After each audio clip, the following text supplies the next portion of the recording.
گونج گونج اٹھے ہیں نغمات رضا سے بوستا، کیوں نہ ہو کس پھول کی مدحت میں وامل قار ہے، کیوں نہ ہو کس پھول کی مدحت میں وامل قار ہے۔ الحمدللہ رب العالمین والصلاة والسلام علی سید المرسلین، اما بعد فاعوذ باللہ من الشیطان الرجیم، بسم اللہ الرحمن الرحیم۔ الصلاة والسلام علیک یا رسول اللہ وعلی آلک واصحابک یا حبیب اللہ، الصلاة والسلام علیک یا نبی اللہ وعلی آلک واصحابک یا نور اللہ۔ میٹھے میٹھے اسلامی بھائیوں، مدنی چینل کا سلسلہ نغمات رضا لے کر ایک بار پھر حاضر ہیں۔ آج ایک اور کلام رضا ہمارے ساتھ ہے، اور اس کلام رضا کی خوشبوؤں کو محسوس بھی کرنا ہے اور آپ تک بھی پہنچانا ہے۔ آج کا کلام ایک ایسا کلام ہے جو میں نے بھی اس سے پہلے نہیں سنا تھا۔ جی ہاں، اعلیٰ حضرت کے کچھ کلام واقعی بڑے مشکل ہیں اور جس کو کم پڑھا جاتا ہے، مگر چونکہ الحمدللہ ہماری نیت ہے کہ ہدایت بخشش جو اعلیٰ حضرت کے مبارک کلاموں پر مشتمل بڑی خوبصورت کتاب ہے، بڑا پیارا دیوان ہے، اس کے اکثر کلام ریکارڈ کیے جائیں آپ کے لیے، تاکہ ہماری آنے والی نسلوں کے لیے بھی ہدایت کے بخشش کو سمجھنا آسان ہو سکے۔ تو آج جس کلام کو ہم نے منتخب کیا ہے، کچھ مشکل ضرور ہے مگر ہے بڑا پیارا، اور کیوں نہ پیارا ہو جب پیارے اعلیٰ حضرت نے لکھا ہے۔ کلام کون سا ہے؟ آئیے سنتے ہیں۔ وہ کلام ہے، نارے دوزخ کو چمن کر دے بہار عارض، ظلمت حشر کو دن کر دے نہار عارض۔ ذرا اس کے مشکل الفاظ کے پہلے معنی سمجھتے ہیں۔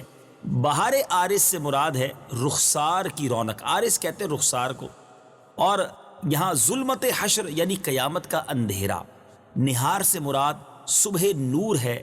اب یہاں کیا خوبصورت بات اعلیٰ حضرت لکھ رہے ہیں کہ نبی پاک علیہ الصلوۃ والسلام کے رخسار منور کی جو چمک ہے اور اس کی رونق جو ہے، اس کی تاب نہ لا کر نارے جہنم بھی گلزار ہو جائے اور میدان محشر کا اندھیرا بھی اجالے میں بدل جائے۔ کیا بات ہے!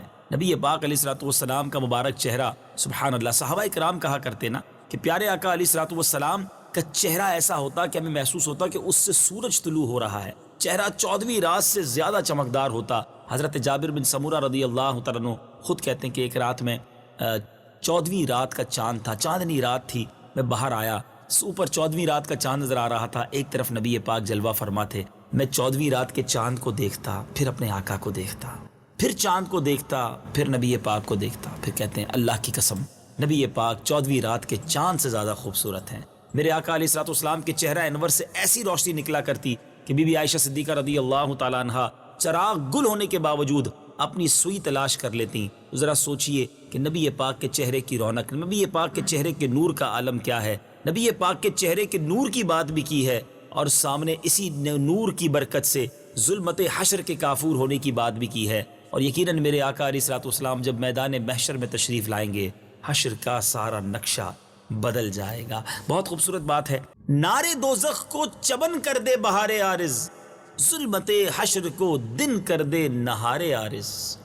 نارے دوزخ کو چمن کر دے بہار عارض، نارے دوزخ کو چمن کر دے بہار عارض، ظلمت حشر کو دل کر دے نہار عارض، ظلمت حشر کو دل کر دے نہار عارض۔ میٹھے میٹھے اسلامی بھائیو، اب چلتے ہیں اگلے شعر کی طرف۔ جیسے قرآن ہے ورد اس گلے محبوبی کا، جیسے قرآن ہے ورد اس گلے محبوبی کا، یوں ہی قرآن کا وظیفہ ہے وقار عارض۔ سبحان اللہ، پہلے مشکل الفاظ کے معنی سمجھتے ہیں۔ ورد کہتے ہیں وظیفے کو، گلے محبوبی یعنی محبوبیت کا پھول، نبی پاک کی طرف اشارہ ہے، اور وقار سے مراد عزت ہے۔ سبحان اللہ، سبحان اللہ۔ پیارے آقا علیہ الصلوۃ والسلام سے گویا اعلیٰ حضرت کچھ اس طرح عرض کر رہے ہیں کہ اے میرے آقا علیہ الصلوۃ والسلام، جس طرح قرآن مجید کا آپ وظیفہ پڑھا کرتے ہیں، نبی پاک کا وظیفہ قرآن تھا نا، میرے آقا خوب تلاوت کرتے، اس طرح قرآن بھی جا بجا آپ کی عزت و توقیر کرنے کا حکم دے رہا ہے۔ گویا قرآن کا وظیفہ آپ ہیں آپ کی شان و عظمت کے ترانے قرآن پڑھتا ہے، آپ اس کی تلاوت فرماتے ہیں اور وہ آپ کے چہرے کی تلاوت کرتا ہے۔ فرق یہ ہے کہ آپ ناطق قرآن ہیں، آپ بولتا قرآن ہے اور وہ ساکت قرآن ہے، وہ کلام الہی ہے تو آپ جلوہ خدا ہیں، وہ نور صفات ہے تو آپ جلوہ ذات ہیں۔ نبی پاک علیہ الصلوۃ والسلام کی شان میں گویا پورا قرآن ہے۔ ایک شاعر لکھتے ہیں نا، آیتوں سے ملاتا رہا آیتیں، پھر جو دیکھا تو نعت نبی بن گئی۔ ایک اور پنجابی شاعر لکھتے ہیں نا، دساں کی میں مصطفیٰ دی کیڈی سونی شان ہے، آپ دی تعریف وچ سارا ہی قرآن ہے، پڑھ کے تو ویکھ جیڑا مرضی سپارا، قسم خدا دی سانو سب نالو پیارا۔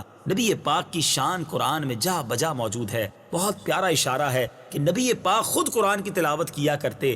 آقا کا وظیفہ قرآن ہے مگر قرآن کا وظیفہ نبی پاک کی شان ہے۔ بہت خوبصورت استعارہ یوز کیا۔ آپ لکھتے ہیں، جیسے قرآن ہے ورد اس گل محبوبی کا، یوں ہی قرآن کا وظیفہ ہے وقار عارض۔ سبحان اللہ۔ جیسے قرآن ہے ورد سے گل محبوبی کا، جیسے قرآن ہے ورد سے گل محبوبی کا، یوں ہی قرآن کا وظیفہ ہے وقار عارض، یوں ہی قرآن کا وظیفہ ہے وقار عارض۔ بڑا خوبصورت شعر ہے۔ آپ لکھتے ہیں، طور کیا عرش جلے دیکھ کے وہ جلوائے گرم، طور کیا عرش جلے دیکھ کے وہ جلوائے گرم، آپ عارض ہو مگر آئینہ دار عارض۔ بیٹے اسلامی بھائیو، ذرا مشکل الفاظ کے معنی سمجھیے۔ جلوائے گرم سے مراد کیا ہے؟ تجلی والا جلوہ۔ اللہ اکبر۔ طور کی بات کی ہے نا، اللہ کی تجلی وہاں پر جب نازل ہوئی تھی، حضرت موسیٰ اس کی تاب نہیں لا سکے تھے، تو اب گویا جلوے کا ذکر بھی کیا تو تجلی والا جلوہ ہے۔ اچھا، اب یہاں آگے جو بات کی ہے، تجلی سے بات کی کہ عظمت کی بلندی، یہاں جلوہ گرم سے مراد تجلی عظمت کی بلندی، معراج جیسی تیز رفتاری۔ اچھا، آپ عارض یعنی خود عرض کرے، پیش کرے، یہاں عارض سے مراد عرض کرنے والا ہے، اور آئینہ دار سے مراد شیشہ دکھانے کی خدمت پر جو نوکر ہوتا ہے نا، کچھ نوکر ایسے بھی ہوتے ہیں جن کا کام صاحب کو شیشہ دکھانا ہوتا ہے۔ بڑی خوبصورت بات کی ہے کہ پیارے آقا علیہ الصلوۃ والسلام کی مبارک عارض کا، نبی پاک کے مبارک رخسار کا آئینہ دار کون ہے؟ اللہ اکبر۔ اب ذرا شعر سمجھیے گا، طور کیا عرش جلے دیکھ کے وہ جلوائے گرم۔ نبی پاک کا جلوہ وہ ہے کہ طور کی تو اوقات ہی نہیں نا، پیارے آقا علیہ الصلوۃ والسلام کا جلوہ تو وہ ہے کہ جس کو دیکھ کر عرش بھی رشک کرتا ہے۔ اللہ اکبر۔ عرش بھی جس کے جلوے کی گویا وہ امید رکھتا ہے، تڑپ رکھتا ہے، اور آپ کی عظمت کا نظارہ عرش معلیٰ نے جب کیا تو وہ وجد کرنے لگا اور نبی پاک علیہ الصلوۃ والسلام کی خدمت میں سلام پیش کیا۔ سبحان اللہ، سبحان اللہ۔ بڑی پیاری بات ہے کہ نبی پاک علیہ الصلوۃ والسلام جب عرش کی رات گزرے تو حضرت شیخ عبداللہ محدث دہلوی لکھتے ہیں کہ عرش نے آپ کا دامن کرم پکڑ کر عرض کی، حضور آپ کا نام میرے دل کا قرار ہے، میرے اوپر بھی نگاہ کرم فرماتے جائیے، عرش آپ کے کرم کا متمنی ہے۔ تو اب کیا بات کیا آپ نے کہ طور کیا عرش بھی، عرش جلے یعنی عرش بھی رشک کرے دیکھ کے وہ جلوائے گرم، آپ عارض ہو مگر آئینہ دار عارض، یعنی خود عرض گزار ہے۔ آپ اب خود عرض گزار ہو کر نبی پاک کے چہرہ انور کے جلوے گویا دیکھ رہا ہے۔ بہت خوبصورت بات کی ہے۔ دوبارہ سنیے شعر، طور کیا عرش جلے دیکھ کے وہ جلوائے گرم، آپ عارض ہو مگر آئینہ دار عارض۔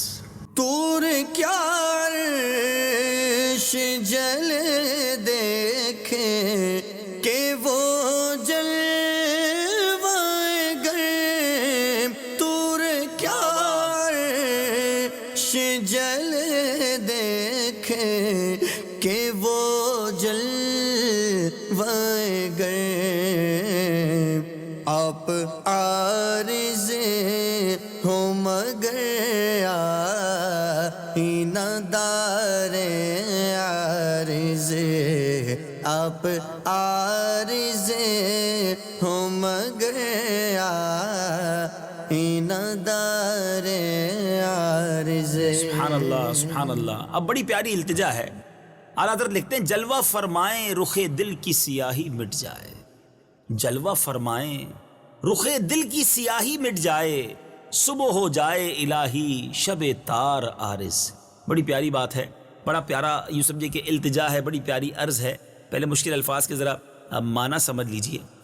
سیاہی کہتے ہیں دل کی سیاہی. دل کی سیاہی سے مراد دل کی جو کالک ہے، گناہوں کی جو سیاہی ہے. اچھا پھر یعنی رخ دل سے مراد کیا ہے؟ دل کا چہرہ. اللہ اکبر. یعنی ایک طرف تو رخ دل کی سیاہی مٹ جائے، دل کے چہرے پر جو سیاہی لگی ہوئی ہے، جو دل سیاہ ہوا ہے، آقا اگر کرم فرما دیں، نبی پاک اگر جلوہ دکھا دیں تو وہ میرے دل کی جو سیاہی ہے وہ دھل جائے. دل کرو ٹھنڈا میرا، وہ کفے پا چاند سا، سینے پہ رکھ دو ذرا، تم پہ کروڑوں درود. یعنی رخ دل کی سیاہی مٹ جائے آقا کا اگر جلوہ نظر آ جائے. اور پھر آگے لکھتے ہیں صبح ہو جائے الہی شب تار عارض. میری جو قبر کی رات ہے نا، سیاہ رات، وہ صبح ہو جائے گی، صبح دلاراں بن جائے گی کہ اگر نبی پاک قبر میں جلوہ فرما دیں. بہت خوبصورت بات، موت کے وقت دیدار مصطفیٰ کی تمنا کی ہے نا. ایک اور جگہ اعلیٰ حضرت نے اسی طرح بات کی نا، گورے گورے پاؤں چمکا دو خدا کے واسطے. آقا قبر میں تشریف جب لائیں گے تو آپ کے جو چمکیلے نورانی قدم ہوں گے میری قبر میں جب آئیں گے نا، تو ہونا کیا ہے؟ گورے گورے پاؤں چمکا دو خدا کے واسطے، نور کا تڑکا ہو پیارے، گور کی شب تار ہے. میری قبر کی رات بڑی اندھیری ہے، آپ آ جائیں، آپ کے نورانی قدم آ جائیں تو میری قبر میں روشنی ہو جائے گی. ایک اور جگہ اعلیٰ حضرت لکھتے ہیں نا، اس شاکان رسول کی قبر میں جب نبی پاک آئیں گے تو ہونا کیا ہے؟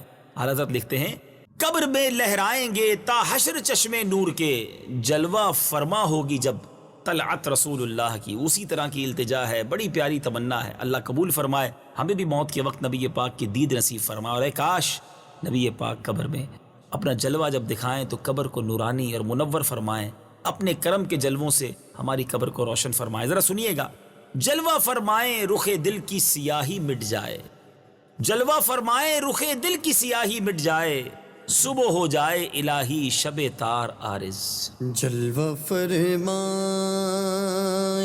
رخ دل کی سیاہی مٹ جائے، جلوہ فرمائے رخ دل کی سیاہی مٹ جائے، جلوہ فرمائے رخ دل کی سیاہی مٹ جائے، جلوہ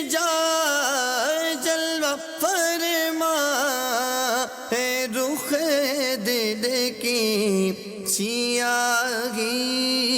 مٹ جائے، صبح ہو جائے الہی شب تار عارض، صبح ہو جائے الہی شب تار عارض.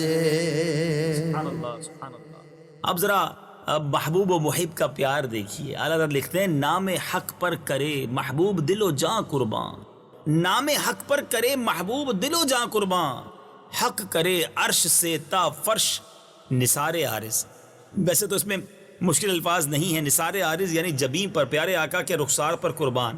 یعنی ایک طرف ذکر یہ ہے کہ پیارے آقا علیہ الصلوۃ والسلام اللہ کے نام پر اپنی دل اپنی جان سب قربان فرماتے ہیں. آپ نے دیکھا نبی پاک کی سیرت کو، پڑھیں ان کی سیرت کو، دیکھیں ان کی زندگی کو، کتنی مشکلیں اٹھائیں، کفار نے کتنے مظالم کیے، مگر اللہ کے دین کی سربلندی کے لیے میرے آقا نے اپنا سب کچھ قربان کیا. میرے آقا کے رشتہ دار شہید ہو گئے، پیارے آقا کے شہر کو چھڑوایا گیا، مکہ پاک چھوڑ کر مدینے جانا پڑا.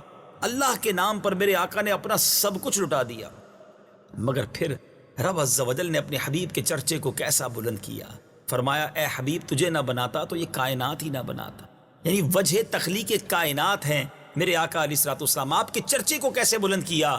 ورفعنا لک ذکرک کا ہے سایہ تجھ پر، ذکر اونچا ہے تیرا، بول ہے بالا تیرا. رب عز و جل نے نبی پاک کے چرچے کو بلند کیا. اعلیٰ حضرت امام اہل سنت نے ایک اور جگہ بڑی پیاری بات لکھی نا، رہے گا یوں ہی ان کا چرچا رہے گا، پڑے خاک ہو جائیں جل جانے والے. کیسا اکرام کیا رب نے، کیسے آپ کی شان کو بلند کیا. امام اہل سنت ایک اور جگہ لکھتے ہیں نا، صدقے اس انعام کے، قربان اس اکرام کے، ہو رہی ہے دونوں جہاں میں تمہاری واہ واہ. یہ نبی پاک کیا چرچا ایسا بلند کیا رب عز و جل نے، جنت کے دروازے پر، جنت کے درختوں کے پتوں پر، حوروں کی پیشانیوں پر اپنے حبیب علیہ الصلوۃ والسلام کا نام لکھا. اور تو اور قرآن پاک کی یہ آیت کیسی زبردست دلیل ہے کہ رب عز و جل اپنے حبیب سے کتنی محبت فرماتا ہے کہ خود بھی اور اپنے فرشتوں کو کیا حکم دیا کہ نبی پاک پر درود بھیجا جائے. اللہ اور اس کے فرشتے درود بھیج رہے ہیں.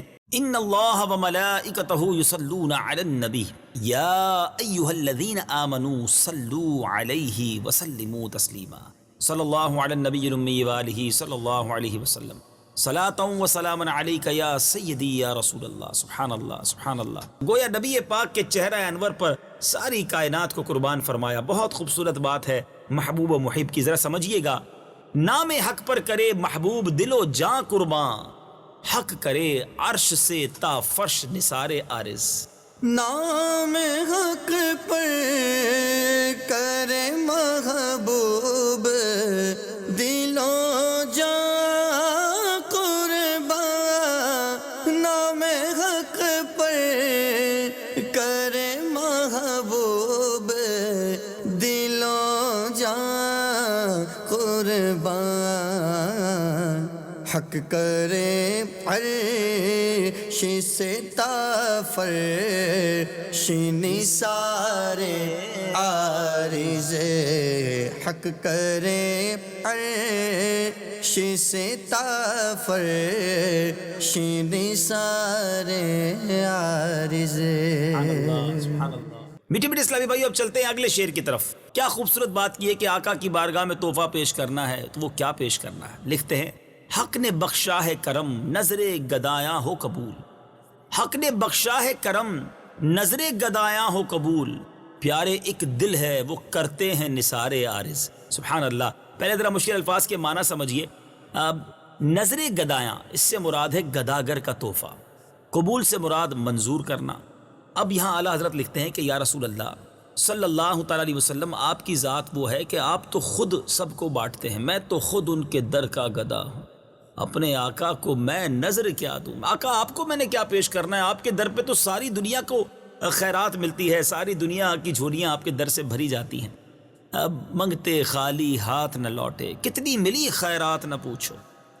ان کا کرم پھر ان کا کرم ہے، ان کے کرم کی بات نہ پوچھو. مگر آقا یہ دنیا کا دستور ہے کہ کسی سخی، کسی کریم، کسی بڑے کی بارگاہ میں بھی فقیر جاتا ہے تو اپنی طرف سے کچھ نہ کچھ ضرور پیش کرتا ہے. اب میں نے بھی سوچا کہ کیا پیش کروں آپ کو، تو پھر سوچا کہ آپ کی بارگاہ میں جو ہماری طرف سے سب سے بڑا تحفہ ہو سکتا ہے ہماری اوقات کے مطابق، وہ ہمارا ٹوٹا ہوا دل ہے، زخمی دل ہے. کیونکہ اللہ تبارک و تعالیٰ ٹوٹے ہوئے دلوں کے پاس رہتا ہے.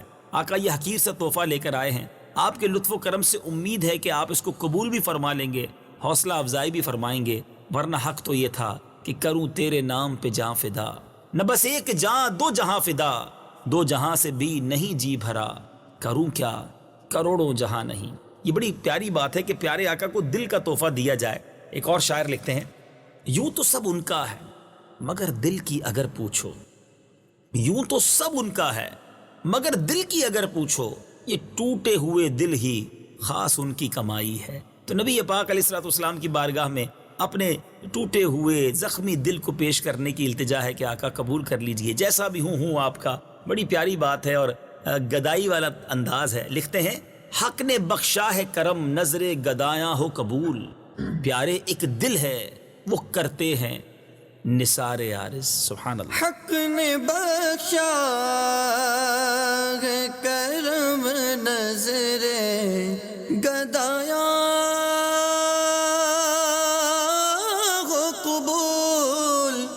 حق نے بخشا ہے کرم نظر گدایاں ہو قبول. پیارے ایک دل ہے وہ کرتے ہیں نثار عارض.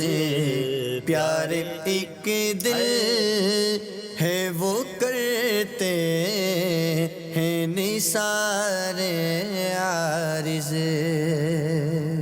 ہائے ہائے ہائے، اگلے شعر کی طرف جو عطر کلام بھی ہے اور کلام کا مقطع بھی ہے۔ کلام رضا کا مقطع بڑا ہی نرالا ہوتا ہے، اور اعلیٰ حضرت کبھی کبھی تو ایسی عاجزی کرتے ہیں، ایسی انکساری کرتے ہیں کہ ایمان تازہ کر دیتے ہیں۔ آپ لکھتے ہیں، آہ بے مائی گیے دل کہ رضائے محتاج، آہ بے مائی گیے دل کہ رضائے محتاج، لے کر ایک جان چلا بہرے نثار عارض۔ بے مائیگی سے مراد ہے غریبی، اور بہرے سے مراد یہاں بہر ہوتا ہے واسطے کے لیے۔ اعلیٰ حضرت امام علیہ سنت لکھتے ہیں کہ رضا جو اس کی غربت کا عالم یہ ہے کہ پیارے آقا علیہ الصلوۃ والسلام کی بارگاہ میں جا رہا ہے اپنا زخمی اور غریب والا دل لے کر، معمولی سا دل لے کر چلا ہے، اور کیا لے کے کس لیے چلا ہے، کہاں لے چلا ہے، کہ محبوب خدا کے رخساروں پر قربان کرنے کے لیے۔ کیا خوبصورت انداز ہے کہ آقا اپنا دل آپ کے قدموں میں قربان کرنے کے لیے رضا چلا ہے بڑا غریب، پاس اور کچھ نہیں ہے۔ ایک دل ہمارا کیا ہے، آزار اس کا کتنا، آقا تم نے تو چلتے پھرتے مردے جلا دیے، کیا پیش کریں جانا، کیا چیز ہماری ہے، یہ دل بھی تمہارا ہے، یہ جان بھی تمہاری ہے۔ بڑا پیارا ایک فقیروں والا انداز ہے، اور اللہ اس عاجزی والے انداز سے ہم سب کو اب کچھ سیکھنا بھی نصیب فرمائے۔ بارگاہ رسالت میں کیسے جھولی پھیلانی ہے گویا یہ سکھا رہے ہیں۔ لب واں ہیں، آنکھیں بند ہیں، پھیلی ہیں جھولیاں، کتنے مزے کی بھیک تیرے پاک در کی ہے، سرکار ہم گواروں میں طرز ادب کہاں، ہم کو تو بس تمیز یہی بھیک بھر کی ہے۔ بڑا پیارا گداؤں والا انداز ہے، اور کیا بات ہے، اور وہاں کی گدائی بھی مل جائے تو بڑی سعادت ہے نا، کیونکہ وہ گدائی کیسی ہے، اعلیٰ حضرت ہی لکھتے ہیں نا، لکھتے ہیں کہ اس گلی کا گدا ہوں میں جس میں مانگتے تاجدار پھرتے ہیں۔ اعلیٰ حضرت کا یہ انداز ذرا سمجھیے گا۔ اعلیٰ حضرت لکھتے ہیں، آہ بے مائی گیے دل کے رضائے محتاج، لے کر ایک جان چلا بہرے نثار عارض۔ آہ بے مائیگی یہ دل کے رضائے محتاج، آہ بے مائیگی یہ دل کے رضائے محتاج، لے کر ایک جان چلا بہر نثار عارض، لے کر ایک جان چلا بہر نثار عارض۔ نار دوزخ کو چمر کر دے بہار عارض، ظلمت حشر کو دل کر دے نہار عارض۔ میٹھے میٹھے اسلامی بھائیوں، ایک مشکل، نرالا اور انوکھا کلام آج ہم نے سنا اور اس کو سمجھنے کی کوشش کی۔ اللہ تبارک و تعالیٰ تربت اعلیٰ حضرت پر کروڑوں انوار و تجلیات کی بارش برسائے۔ اعلیٰ حضرت کے ان کلاموں سے اپنی زندگی میں ہم سب کو ان تمام مدنی پھولوں کو شامل کرنے کی توفیق عطا فرمائے۔ مدنی چینل دیکھتے رہیے، اگلے سلسلے نغمات رضا میں ایک اور کلام رضا لے کر حاضر ہوں گے۔ صلو علی الحبیب صلی اللہ تعالی علی محمد صلی اللہ علیہ وسلم۔ گونج گونج اٹھے ہیں نغمات رضا سے بوستا، کیوں نہ ہو کس پھول کی مدحت میں وامنقار ہے، کیوں نہ ہو کس پھول کی مدحت میں وامنقار ہے۔